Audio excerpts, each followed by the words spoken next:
Hey everybody, it's Maria. Welcome to my channel. I'm getting close to 500 subscribers, so I just wanted to go ahead and say thank you. First of all, that is a lot of people. Yeah, so I'm excited to have you guys, and especially the ones that keep coming back and commenting and giving me suggestions and recommendations. I'm really enjoying that dialogue a lot. It means a lot to me to have this outlet in the corner of the universe where I can kind of find some civil discourse and support and fun. So thank you. That said, I will go ahead and jump right into my part 2 of June wrap up. I got a lot of reading done, even though it felt like my brain was in like a ping pong ball bouncing around back and forth between travel trips and a conference I had to be a delegate for, and parenting. So yeah, I guess it was a good reading month regardless of how I felt about it. So first up is Travels with Charley, and this is John Steinbeck. I'm slowly reading through Steinbeck this year. If you have been watching for a while, you know that. Steinbeck is one of those writers where I firmly believe you should have a battered, used copy, because he's about the common man and finding the beauty in the ordinary. This secondhand copy was not this bad when I got it, but it was in my purse along with a apparently not closed water bottle and my blue pen. This is why people shouldn't loan me books. I was really glad it was my book and not a library copy. This is why I love mass market paperbacks, because I can stick them in my bag, and if something happens, I don't feel terrible about it. So I did do a lot of tagging on this, and I will probably do a separate video on this maybe when I'm finished reading another one of his short ones. I really appreciated this one. It is a nonfiction memoir book about John Steinbeck's trip around America with his dog in the 70s, I think. And it was a really nice time to read this right before the 4th of July to kind of get the scope of the country, to realize that even though things are divisive right now, they've been divisive before, and you can still find beauty. I really enjoyed this book, especially the second half. Like I said, it took me a while to read it because I put it down after the first half for a while. But the second half really just sped through, and it was what I needed to read at the time. I love books that you find at the right time. So next one up is Grit by Angela Duckworth, The Power of Passion and Perseverance. This was just a quick read. I thought it's a nonfiction about persevering and, you know, having the wherewithal to keep going when things get hard. I think it was good at the time, although I don't recall a lot of the information from it right now, so maybe it didn't stick with me as much as I thought it did. But it's been a crazy month. So I will keep this on my bookshelf and refer back to it.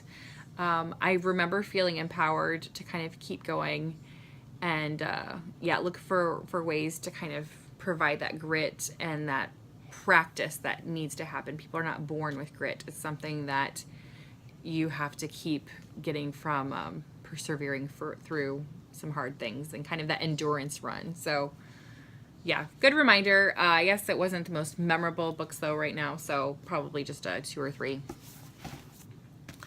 Next up is another one I'm going to be do a standalone review of. This was Dreamland Burning by Jennifer Latham. I had seen this on several online book clubs that I'm on. Online, I already said that. Anyway, a lot of people were talking about it, and anytime a lot of people rave, I kind of feel like I want to step away and have some distance because I don't like following the crowd. It's like a point of pride I need to get over, and I'm getting better about it. So I finally picked it up. I kind of had it gotten from the library weeks before, and I was like, oh, I don't know. The cover looked good. It just, everybody kept talking about it, and they're like, oh, this is just must read. I picked it up, and I did not put it down. Like, did not put it down.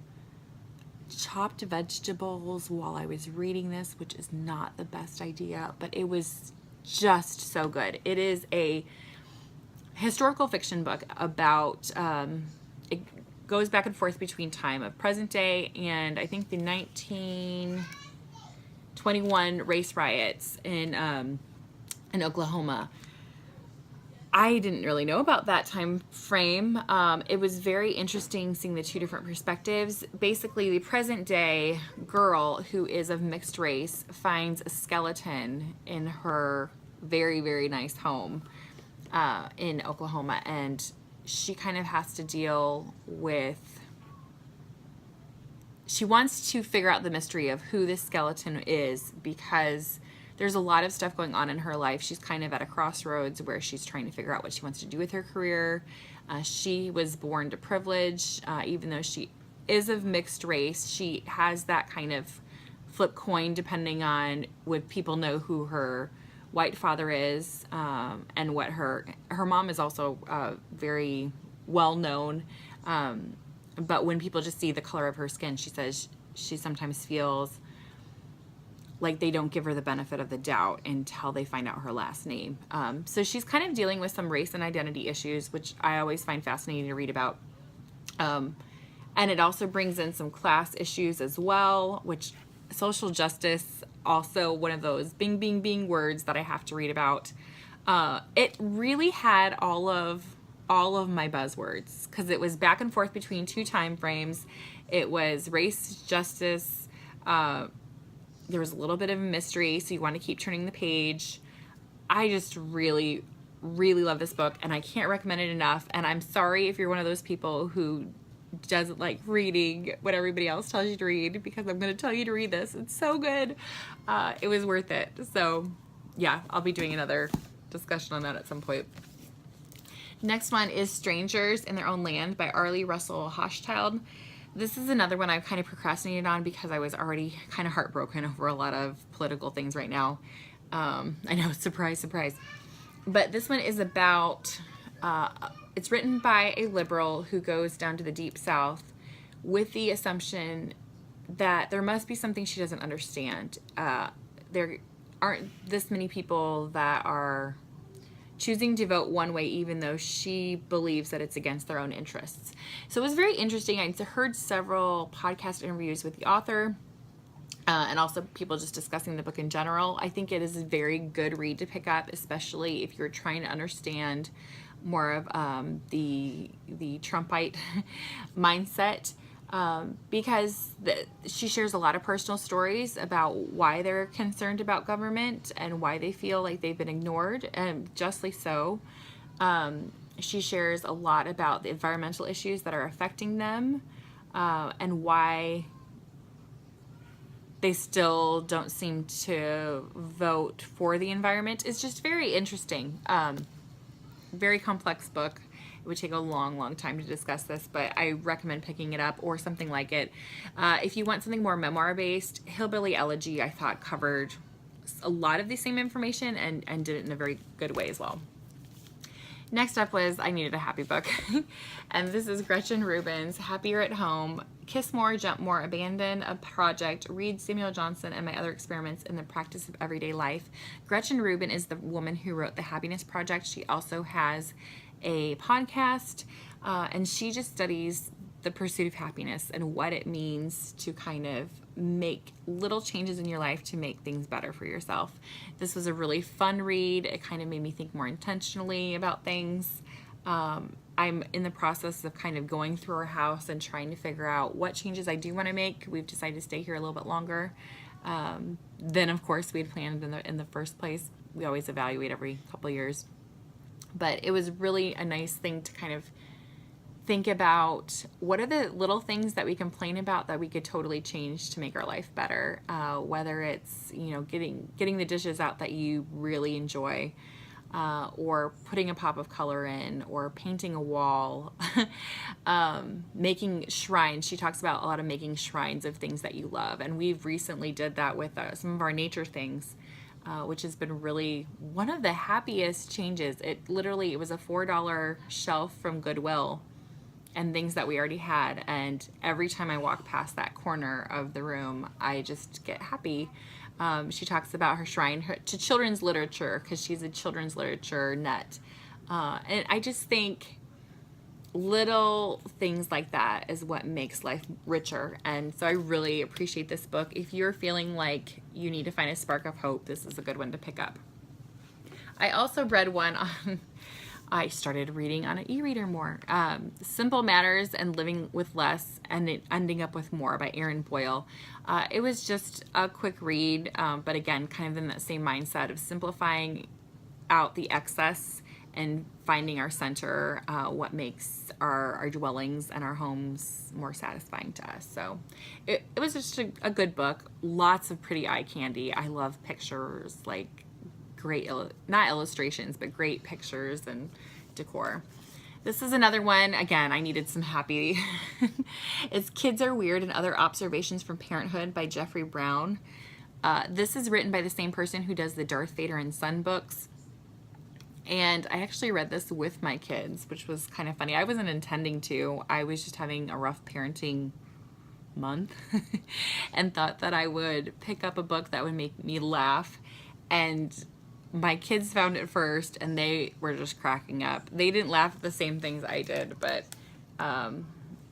yeah, like different things. Pretend you're watching a video of me getting eaten by a shark, but not for real life. like, do you want to hear my dream? Maybe we should go trick Daddy. What kind of ice cream is that? Superman ice cream. I mean, just like little things like that. She's very fun. The kids like this one. I don't have enough toys. And while it's funny to watch them laugh at things that they say, but they also deem as ridiculous. So yeah, I don't even, this one was funny to me. I can't get inside of my head. My brain is stuck thinking about Izzy's present. It's like I'm always thinking about stuff for other people. Why am I not thinking about anything for me? It's like my brain's messed up. It's just like, I don't know. So again, I am a firm advocate of picking up something that you could read through quickly to give you a smile. This next one, I don't think was in my first part wrap-up. It might have been, but if it's not, Undivided, A Muslim Daughter, Her Christian Mother, and Their Path to Peace. This was just so good. So good. I think I already put it in, and I know I did a separate video, which I will link below, but this is a must-read, I think. Another one that I finished, my husband and I are going to see Hamilton tomorrow. So while I did not get the Chernoff biography read, I did read Hamilton the Revolution by Lin-Manuel Miranda. This book is incredible, and if you aren't so sure about why Hamilton is amazing, because you haven't listened to it apparently, I would definitely pick up this book and just read through the lyrics. I think I know more about Alexander Hamilton than I do about any of the other founding fathers at this point. There were only a few minor things, I guess, in the musical that are factually incorrect, and he actually points out, I think there's only like 2 that I noticed that he'd said in the margin. So what he does in here, they not only do they have beautiful, beautiful pictures from the musical, but on the sides they have different footnotes about where he got melodies from, where he got lyrics from, what he was doing when he was creating the song, why he decided to edit out certain things. Like there was one rhyme, I guess he'd put in the Adams administration about, like, it was like a diss on Abigail Adams, and he said in the first crowd that saw it, like shuddered, and he's like, apparently you do not mess with Abigail Adams. So just things like that. I learned a lot about the song, It's Quiet Uptown, which is about the grief of losing a child. There were people who were very closely working with the musical, and they lost their child around the same time as they were cutting the album, and they said it was the only thing they listened to for 2 weeks. And it just shows the power of what art can do for healing and people. I mean, I love this book. It's been also kind of fun to read with my kids because they can listen to it, and while they can't rap that quickly, it helps with their reading fluency because they have been reading faster.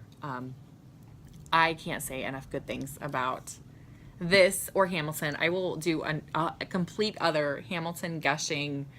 I don't know if I'm doing the Hamilton book tab or Hamilton gush video. That is coming because it's getting bad. It's like all I hear in my head anymore. But I'm really excited. The other ones that I've not finished, but I'm halfway through. So You've Been Publicly Shamed by John Ronson. This might, oh man, I've read some really good books this year, but this is going to be a contender for best nonfiction that I've read for this year. I know a lot of people have probably already read it, but I think especially in this digital age, it is so important to see what people are saying. I'm also partly through Dragonfly and Amber by Diana Gabaldon, sorry. It's the second in the Outlander series. I'm slowly getting through that, but I'm enjoying it. And I picked up Tim O'Brien's If I Die in a Combat Zone.